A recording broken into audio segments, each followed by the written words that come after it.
Years ago, I set my kids down when they were both young, but, I set them down and explained to them that we are a family. Maybe we're a little different than the neighbors. Sometimes we're not,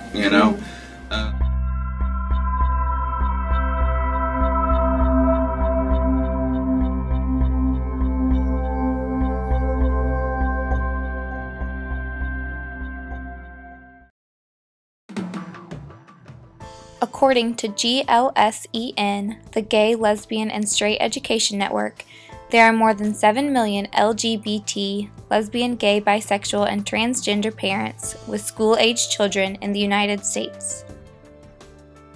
According to the GLSEN and data from the National Center for Education Statistics, LGBT parents are more likely to volunteer in their children's education than that of the general parent population.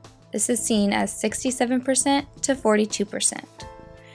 Despite these numbers, 53% of same-sex parents described various forms of exclusion from school communities, 26% reported mistreatment from other parents, and 21% reported hearing negative comments throughout the school about being LGBT.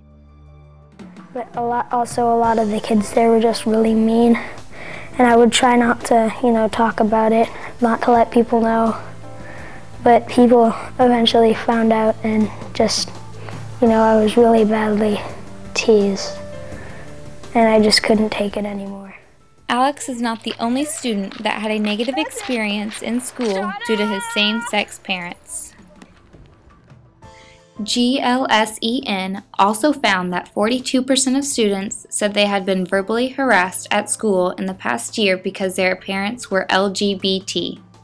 Even worse, nearly 22% of students said that a teacher, principal, or other school staff had discouraged them from talking about their LGBT family at school, 36% felt that their LGBT family was ignored, and 28% heard teachers or other school staff make negative comments about their LGBT family. But the teachers, on the other hand, is where I faced, most of my problems. I wasn't allowed to do 2 Mother's Day projects or family tree projects because my family wasn't a real family according to them. So what they offered me to do was either choose one mom, for a family tree project, or make up an imaginary father, because that's what they thought that I needed.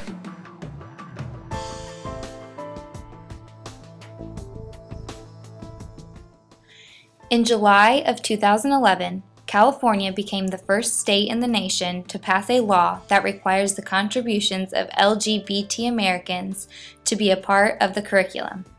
The remaining 49 states will hopefully be following in California's footsteps, but until then, teachers across the country should take the initiative to put an end to this injustice. First, teachers need to create a welcoming and safe environment for all families.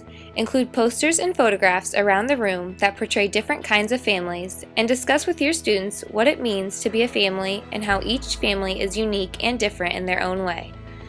When doing things like a family tree, allow for students to incorporate their diverse families. Second, be cautious of the language that is used in the classroom and school. Do not tolerate any discriminatory language, such as "that's so gay," and when planning events within the school, make sure that children are not excluded or feel unwelcomed through titles like "Donuts with Dad." Avoid saying things like "have your mom and dad look at this at home." Third, get to know and understand the families. Always be working alongside the parents. Ask them what they are comfortable with inside the classroom and learn what the names the child uses to refer to their parents are. Ask what you, as the teacher, can do to make them feel welcomed within the classroom.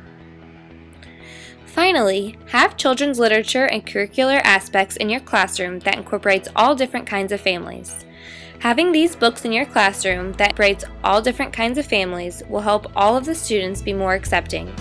If a student constantly sees pictures in textbooks, books, posters, and so on throughout the school that does not represent their family, they may begin to believe that their family isn't considered real or that their family does not matter to you.